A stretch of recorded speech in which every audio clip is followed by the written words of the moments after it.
Good morning, members. I call Committee of Supply, Section C, to order. We are meeting today to continue the consideration of the budget estimates for the Ministry of Water, Land and Resource Stewardship. I now recognize the Minister to move the vote. Thank you, Chair. We'll be moving vote number 46. Resolved that a sum not exceeding $213,767,000 be granted to His Majesty to defray the expenses of Ministry of Water, Land, Resource Stewardship, Ministry Operations to March 31st, 2025. Thank you, Minister. I now recognize the third-party House Leader. Yeah, thank you, Madam Chair. I just have three issues that I'd like to canvass. They're all three issues that I've spoken with the Minister at, and one is in regards to the application of the Pender Harbour Dock Management Plan, specifically in my riding in Saanich North and the Islands. There's kind of a long history on this since before it was with water lands and when it was in forests. But in 2021, a moratorium was placed on new dock applications, quote, within the Southern Gulf Islands and southeastern shoreline of Vancouver Island, identified as the moorage no application zone. It was extended to 2025. The Ministry of Forests, where this file resided, stated that exceptions included applications that replaced or signed existing permission, lease, or licensing for private moorage, where road access to the associated upland property does not exist. That was in the order in council that established the original moratorium. Like I said, there's a long record of my office advocating to the government to address this issue. Prior to the moratorium, there were 80 pending dock applications from one company. Some of those applications backed all the way up in the administrative queue for more than 7 years. There are over 1,000 docks tenured or in trespass currently in our region. The current system is actually frustrating law-abiding citizens. They've followed the government process and received no decision. And frankly, as I've been kind of assessing the situation in our riding, it's penalizing good behavior and rewarding bad behavior in rule breakers. And it's not that there are no docks going out because there's been a moratorium. There's just no legal ones. At first, the ministry explained that the moratorium was the result of the ministry's inability to process the volume of applications. Some months later, the ministry blamed the delay on consultations with First Nations. I've learned that the province is engaged with my relatives in Cowichan. When I asked the ministry officials in a briefing about the process of consultations with the other well-known First Nations who have rights and interests in the territory, it was clear that there were no consultations currently underway with the Saitnich, the Sartlip, Sayout, Sakem, Paquachin, Malahat, or our relatives in Liaxin, Chemanis, Halalt, or Snuneymuxw. We're on track for a very messy situation in the Southern Gulf Islands and in the Salish Sea. And I don't think the government can afford another Pender Harbour multiplied exponentially. This process is not helping the credibility of the province. It's not honoring the relationship that we have with the public, specifically with the applicants. They don't necessarily have the right to a tenure or a dock, but they have applied through the legal process, and we expect them to receive a decision within a reasonable time. It's not helping First Nations, the overall project of reconciliation. In fact, the process is dragging it backward, making First Nations actually the source of the frustration when the sources of a failed bureaucratic process. I have two questions. I'm going to ask them together. What is the ministry doing to fulfill its commitment to those who have legally applied for a dock, including the ones that have were excluded from the original order in council, to make decisions on those applications in a timely manner? And two, I recently met with a newly formed group called the Southern Gulf Islanders for Collaborative Partnerships and Reconciliation. They've already got 700 members. What steps is the government taking, what steps is the minister taking to learn from the Pender Harbour experience to create a collaborative, multi-stakeholder table, including rights holders and property owners together, to build relationships and address this in a good way?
Minister. Thank you very much, Chair. Thanks to my friend for the question. Some important parts in here, and maybe a part that wasn't necessarily addressed in the question, which is the origin of the concerns around dock management broadly.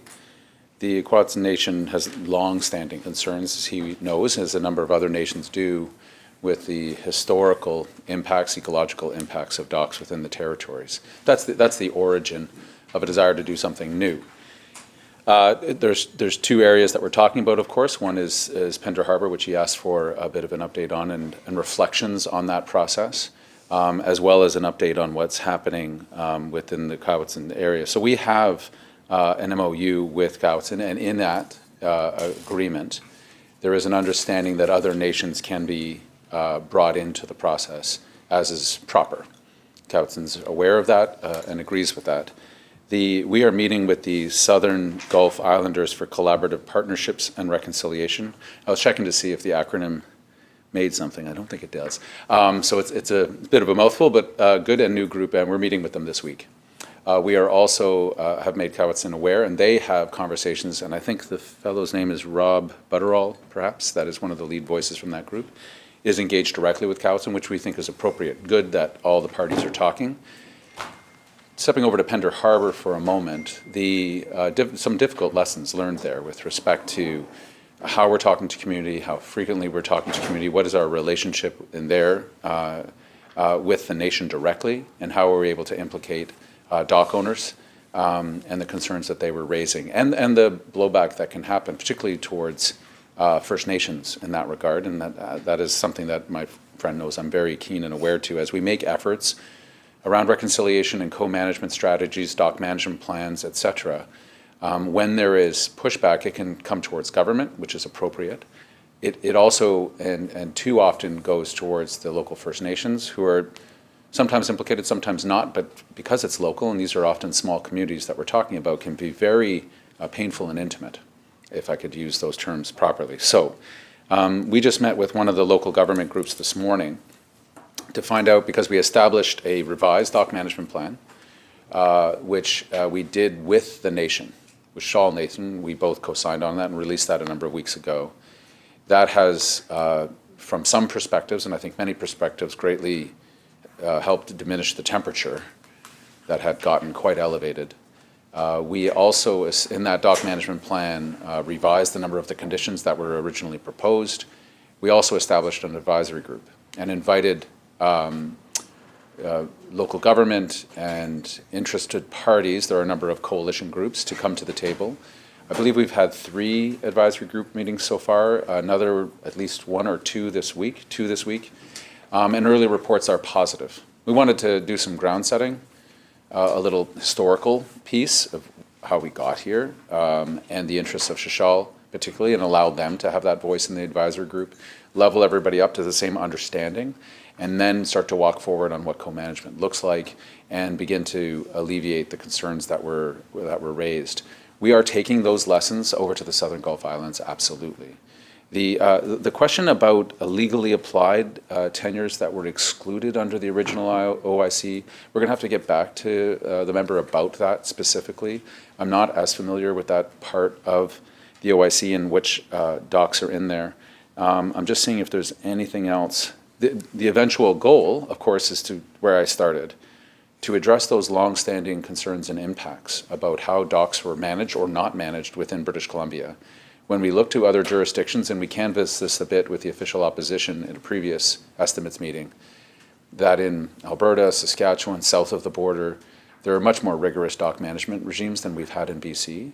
And there are stipulations that are put on docks in other parts of the world that maybe weren't brought into Pender Harbour in particular.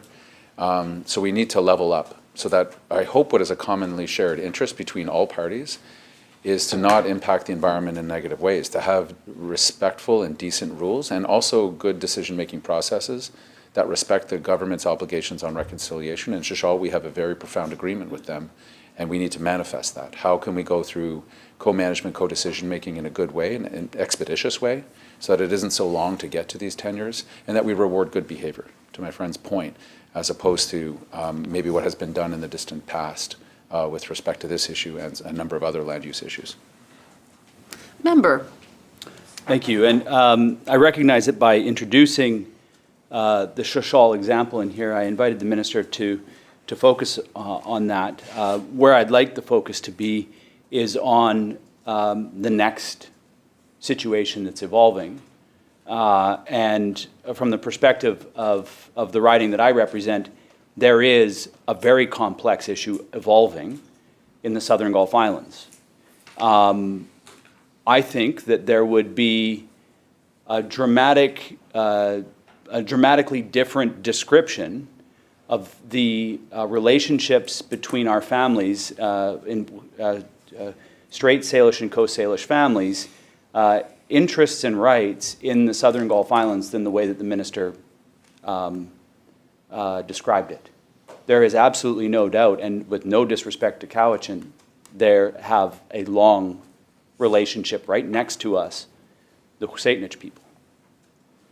My dad's name is the name of a leader that comes from the main island community, Skthak. That's where our family's root is.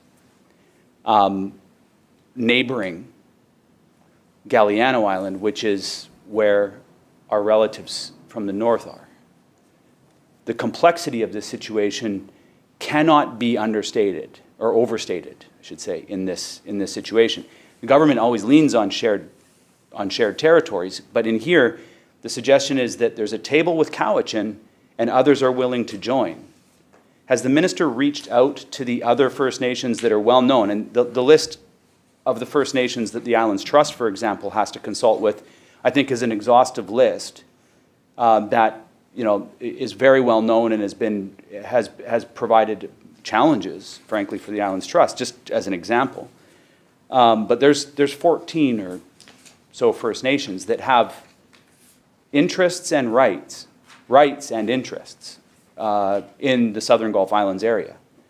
And so to frame it that we're sitting with the Cowichan and the others can join us, have we reached out to the others to say, are you going to join this table with Cowichan? Do you want your own table? If so, are we going to have 14 tables? If that's the case, why are we down the road on Cowichan and not bringing the others along? This is the challenge that is specific to, and the main difference between this issue and Shashal is that there was a community and there was Shashal, and they have every right in that space. The space that we're talking about is much more muddy than that in terms of the lines, the definitions, who's where, who's what. It is a common theme when dealing with consultation with First Nations in the Southern Gulf Islands. I raised this with the ministry months ago, weeks ago maybe, to be fair. And there are chiefs in our riding that are interested in when they're going to be engaged in this conversation. Is it going to be at the beginning, partway through? Is it going to be after there's been an agreement with Cowichan? And if so, they're working together on a bunch of other initiatives that there's already tables. I gave that information to the ministry. There's already tables that could be leveraged by the ministry to because the relationships are evolving in federal government issues and in other issues. So we are, and now there's a group of 700 people that have got together. It is a very complex and a very challenging situation that I'm fearful of the track that we're on.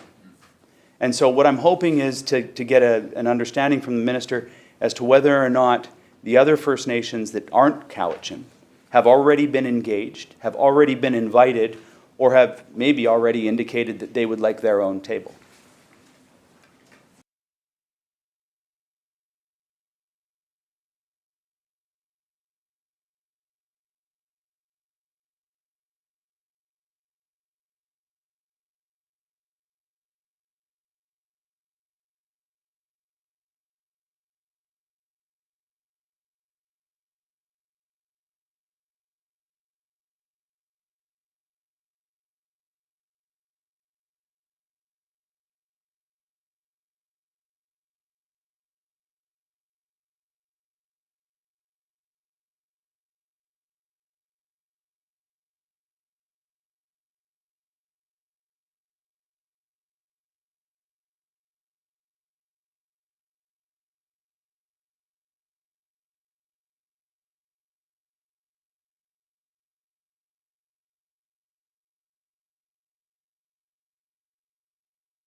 Minister. Thank you very much, Chair. So I think the member, one question that, and it doesn't have to be in this exchange, but I'd be curious as to what other tables he referenced where the Southern Gulf Island nations are right now participating. I'd be very curious, and he may have referenced that to me or my office, and I apologize if I don't have that here. The historical reason why Cowichan sort of has the agreement, we've just begun. Conversations with them only began a couple of weeks ago. So to his question about other nations coming in, beginning, middle, this is just starting. We will reach out to the other nations that are implicated in the Southern Gulf Islands and make that invitation in an appropriate way. I don't want to say anything about the process. The process has to be what it is, and that'll be a negotiation. But the notion of 14 tables, or my concerns around capacity come up immediately. Cowichan was the 5 nations within that group are the ones that were most vociferous in terms of raising concerns around docks. That is why that was the initial point of contact with respect to the MOU. No other reason. Other nations had different perspectives or had less to say, perhaps, but not casting aspersions. That's just why things happen sometimes. That's why this happened. It's not by any desire to be exclusive. We will reach out to them.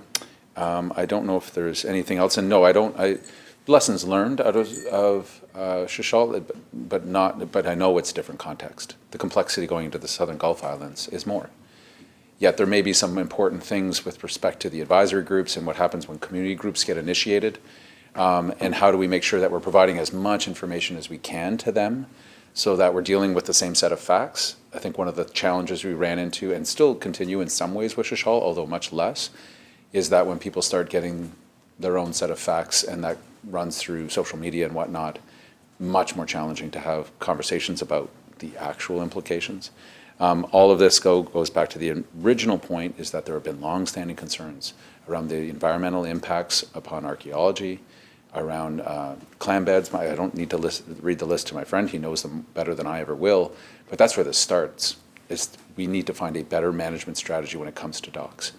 And I hope that's common ground between Indigenous and non-Indigenous peoples, that protecting the place, caring for the place better than we have in the past is shared. How we do that, and how we do that under a DRIPA lens with co-management as a goal, that has got some complexity in the Southern Gulf Islands, there's no doubt. Member. Thank you. And I'll just say this before handing it over to my friend here from Parksville Qualicum.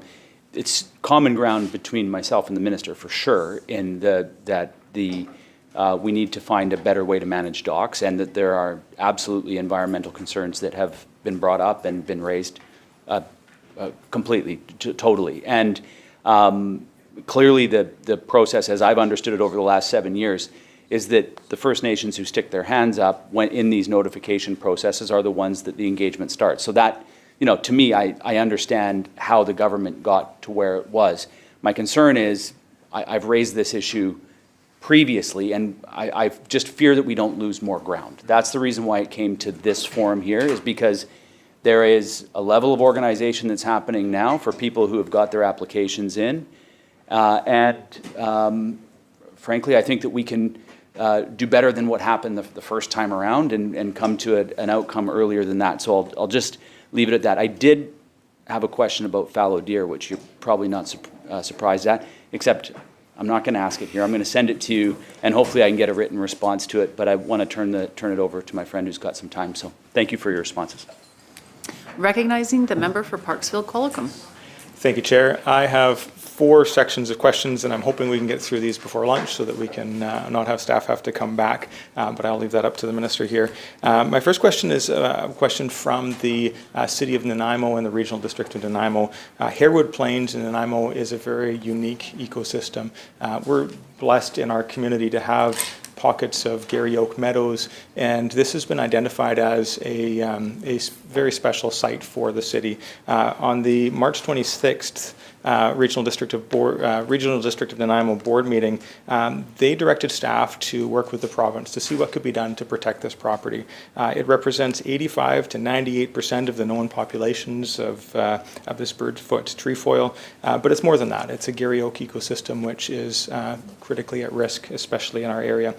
Question through the chair is looking through the budget, looking through the service plans, looking through the goals of the province, obviously protecting this land is important. The Regional District of Nanaimo has made a request to the province for assistance. The question is, what assistance can the province provide in this current fiscal year, recognizing that this land is currently up for development?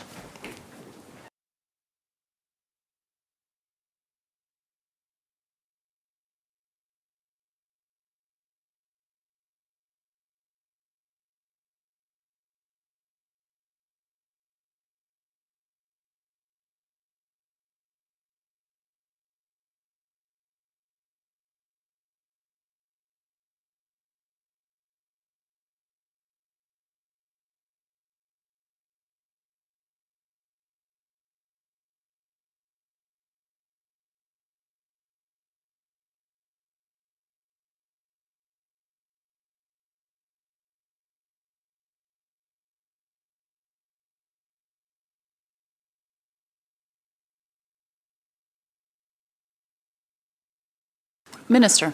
Thank you. So, of course, the principle of this, I believe, is private land. The principle is willing seller, willing buyer. That's the foundation. We don't have any funds right now allocated for this, but our branch Conservation Lands Program is working with the Regional District right now to see what's possible and is there a future allocation that we can pursue. Again, under the premise, which is it being a private lands of interest, but we have a shared conservation value here. There's something incredibly rare and important about this particular piece of property. So we're engaged as we speak right now with the Regional District and keen to do the work and, if available, find the funds, and if there's a willing seller, see if there's a conservation agreement we can come to. Member. Thank you, Chair. So obviously there's a willing desire there, but possibly no funds to actually make it happen. And so that's, yeah, it's one of the frustrations with properties like this. I mean, ephemeral vernal pools, it's a very special place, and it's quite unique.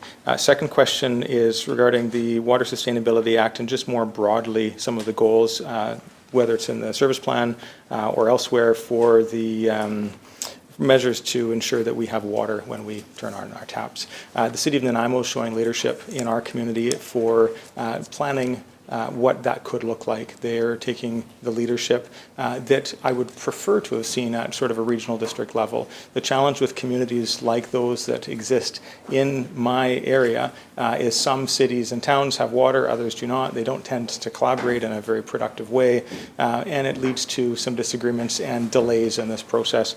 The question, I guess, is what support could the City of Nanaimo expect from the ministry going through this next fiscal year as it relates to their planning process? They're expending significant funds to make this planning possible, but knowing that there will be in the future some incredibly expensive capital projects.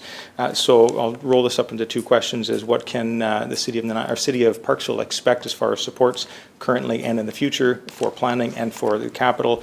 But also looking through the service plan, there's no performance measures is when it comes to this objective to ensure water stewardship from source to tap.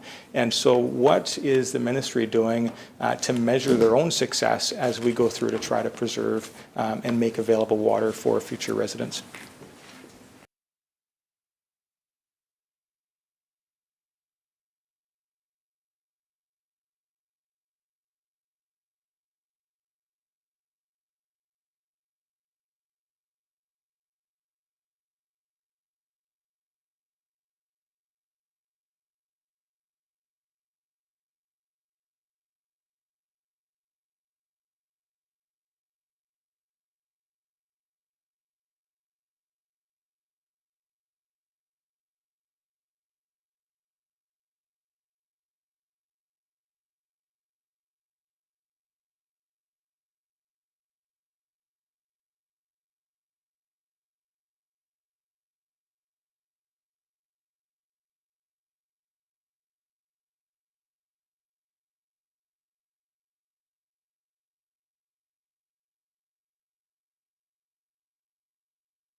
Minister. Thank you, Chair. So on the measures and success, we have co-drafting and co-management of a watershed security strategy, which is the broader level, not specific community by community, which is where a lot of the science is taking us, because you need to do the both. The co-development and the broader public engagement on the watershed security strategy will also lead to how it is that we measure ourselves against success or impediments with respect to water security at the watershed level. We work quite closely with municipal affairs, who works closely, of course, with municipalities. There was a $1 billion fund that went to all municipalities for planning in general and supports for municipalities. There is also, EMCR has funding when there are times of drought and crisis that can be made available to local government, as well as we have a very good partnership with Agriculture Ministry, who set up a $20 million and then another $83 million fund to work with farmers and ranchers in the broader watershed to help them hold water back on the land further so that we can move back from scarcity as often as possible. So those are we have many efforts to help on the question of water broadly, and we're feeling that the scale of the project is so large that multiple partnerships, not just within the provincial government, but all those multiple orders of government, local, First Nations, and we are strongly encouraging our federal partners who have stood a Canada Water Agency up, but not a lot of details as to how they're spending the money, that we would have some great ways for them to distribute money to places like Parksville and Nanaimo and others. Sunshine Coast comes to mind, and too many others in BC that are facing increasing worries about reliable water supply.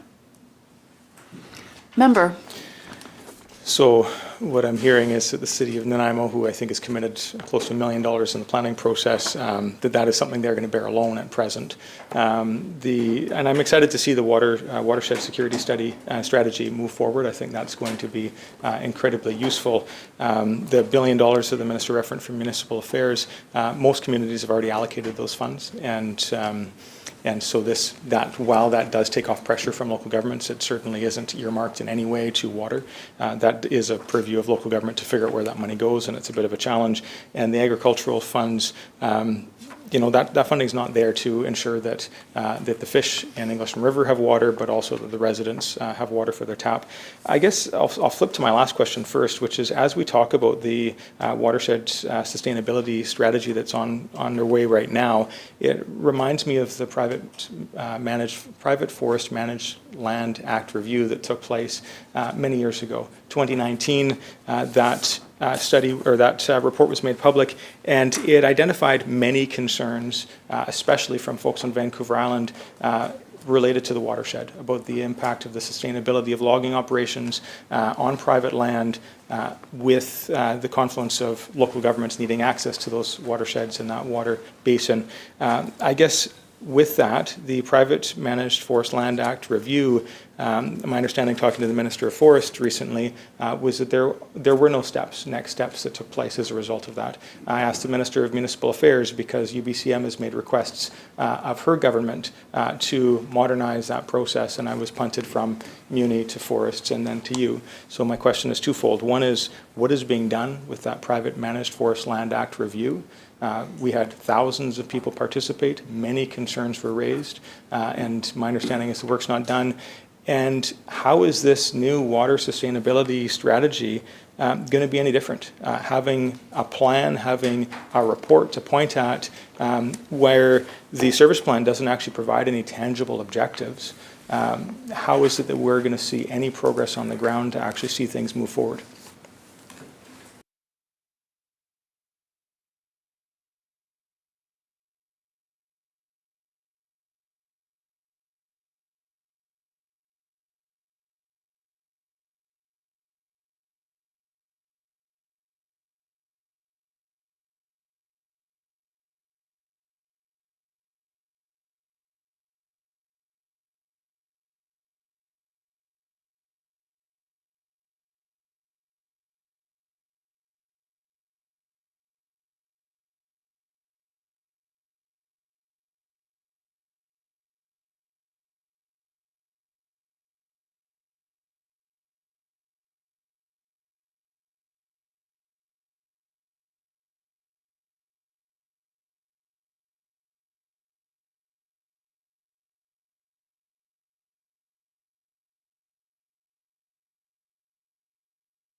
Minister. Thank you, Chair. So on the watershed security strategy, there's of course a fund attached to it as well. We have a partnership with the Real Estate Foundation of BC, put $100 million aside. They added $5 million. It's since grown in the time.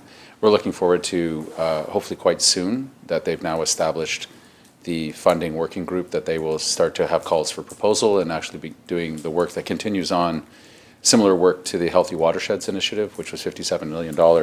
In terms of the Private Forest Land Act review, part of what is being led by Walrus is the respect to the watersheds and the multiple values that forestry planning can implicate. The economic ones, obviously, and the forest practices, but also multiple values like water, and the impact that can be had from forestry on water is part of why we're leading a watershed security strategy to implicate on land use planning and new arrangements that we recently saw the Minister announce with Namgis Nation and others, the ability to have comprehensive land use planning that takes all the multiple values, some of which my friend referenced, which I think is proper and appropriate. So that's where the strategy goes. It's quite imminent. Co-drafting takes time, as one would expect, and that's the right way to do it.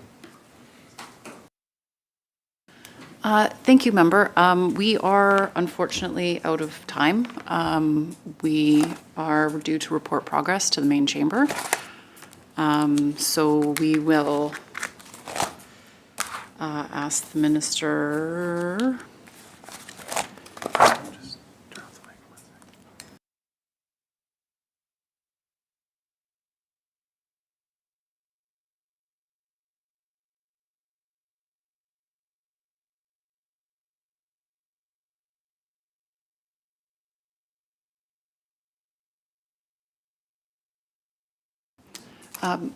Minister? Yeah, I'm just wondering, I believe my friend has one last question. The challenge is for all the staff that we implicate to bring everybody back and away from their offices. Is it possible to take the question in good faith in writing, that we can report back directly? Is that an option, rather than do the hour and a half that it'll call for one last question? Is that okay? If that's okay, then that would be greatly helpful. Thank you very much. So seeing no further questions, I ask the Minister if he would like to make any closing remarks, but it would need to be very brief. Okay, excellent. Thank you, Minister, and all members here. Seeing no further questions, I will call the vote.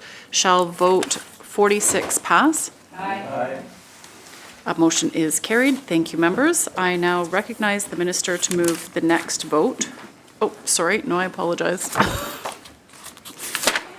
To move the motion. Honourable Chair, I move that the committee rise and report resolution and completion and ask leave to sit again. The question is that the committee rise, report resolution and completion, and seek leave to sit again. Those in favour? Aye. Opposed? Motion is carried. Thank you, members. The committee now stands adjourned.